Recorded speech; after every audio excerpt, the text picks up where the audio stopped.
দেশের নানা ইস্যুতে সবসময় সরব অভিনেত্রী নওশাবা। যে কোনো অন্যায়ের বিরুদ্ধে সামাজিক মাধ্যমে লেখেন, প্রয়োজনে রাস্তায় দাঁড়িয়ে কথা বলেন। তার কথা বলার বিষয়ের মধ্যে গুরুত্ব পায় প্রাণ ও পরিবেশ। সম্প্রতি রাজধানীতে খাবারের সঙ্গে বিষ মিশিয়ে কুকুর হত্যা করার ঘটনায় সোচ্চার ছিলেন অভিনেত্রী। অন্যান্য বিষয়ের সঙ্গে পরিবেশের গুরুত্বপূর্ণ ও মানুষের সবচেয়ে বিশ্বস্ত এই প্রাণীর কথা নিয়ে নাটক মঞ্চস্থ হতে যাচ্ছে ৬ ডিসেম্বর। সেখানেও নিজেকে সামিল করেছেন কাজী নওশাবা আহমেদ। নাটকটির নাম কণ্ঠনালীতে সূর্য। নাটকের দল তীরন্দাজ এবং নওশাবার সংগঠন টুগেদার উই ক্যান মিলে নাটকটি মঞ্চে আনছে।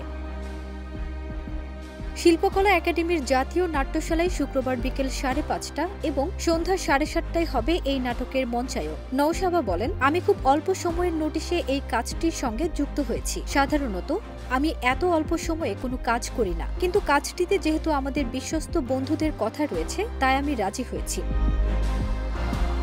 কারণ এখন সময় এগুলো নিয়ে কথা বলার। নাটকে আমরা একটা সাইলেন্ট পাপেট শো করব। তিনি জানান, রাস্তায় থাকা আমাদের বিশ্বস্ত এই বন্ধুদের নিয়ে আরো বেশি সচেতনতা বাড়ানো দরকার। তিনি মনে করেন, এই পৃথিবী শুধু মানুষের না, আরো অনেক রকম প্রাণীর বাস এখানে। তাদের থাকার বসবাসের উপযোগী পরিবেশ এই মানুষকেই করতে হবে।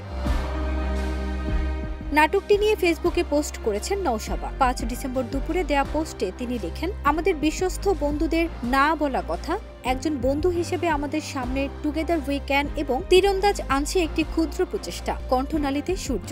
ধন্যবাদ তীরন্দাজের সকলের প্রতি। ফারজানা নিকিতা, দেশ রূপান্তর।